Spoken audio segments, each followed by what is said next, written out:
pagtuligsa ng ilang grupo sa pagpapatupad ng K-12 program ng DepEd. May ikatlong petisyon nang inihain sa Korte Suprema para pigilan ang programang yan. At nakatutok si Lia Manyalak del Castillo. Sumugod sa tanggapan ng Department of Education o DepEd ang ilang miyembro ng Alliance of Concerned Teachers o ACT at Solidarity for the Empowerment of Teachers o ASERT bilang pagtuligsa sa pagpapatupad ng K-12. Panawagan nila, suspendihin ang programa at dagdagan ng sahod ng mga guro. Pinipigilan dito yung mga bata nating mag-college at sinasaksak na lang sa senior high school. Dagdag na 2 taon na kung saan kikita pa yung mga profit-oriented na mga private colleges and universities. Kung hindi ito mapipigilan, ipapa-implement na yung senior high school na magpahanggang ngayon walang malinaw na latag ng plano.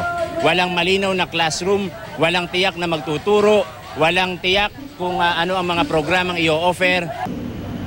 Kasabay nito, naghain ng petisyon ang grupong Suspend K-12 Coalition sa Korte Suprema para pigilan ang K-12 program. Argumento ng grupo, tila naloko raw si Pangulong Noynoy Aquino sa napirmahang Republic Act 10533 o Enhanced Basic Education Act o ang K-12 Law. Iba raw kasi ang napirmahan ng Pangulo sa bersyong na pagkasunduan ng Senado at Kamara sa Bicameral Conference Committee. May 15, 2013 napirmahan ang batas, ilang araw matapos ang 2013 senatorial elections. Ang buong Filipino nation natulog tayo sa pansitan. And surreptitiously, they did this. And it happened during the election period in 2013.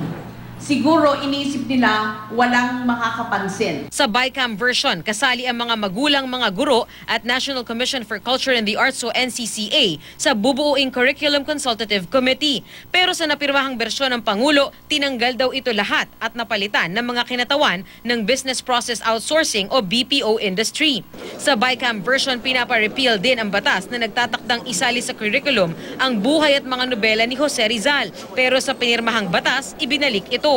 Giit ng grupo, kung may mga pagbabago man, dapat idinaan pa rin ito sa Kongreso bago na pirmahan ng Pangulo. Whether the discrepancy is formal or substantive, whether it is in terms of provision or in terms of pormasan ilagay yung section 10, pareho lang yan sa akin. Hindi pwedeng palitan yan ng President or ng sino man. Bukod dyan, pinadedeklara rin ng grupo na labag sa batas ang RA 10157 o Kindergarten Act na ginawang compulsory ang dumaan sa kinder bago makapag-grade 1. Sabi naman ng pangunahing may akda ng K-12 law na si dating Senador Edgardo Angara, imposibleng napalitan ang bersyon na napirmahan ng Pangulo dahil sinacertify daw ito ng parehong kapulungan ng Kongreso. Sagot naman ng Malacanang, bago lagdaan ng Pangulo ang anumang batas, pipirmahan muna ito ng House Speaker at Senate President. Kaya tanong nila, paano raw maiiba ang nilagdaang batas sa ganitong proseso?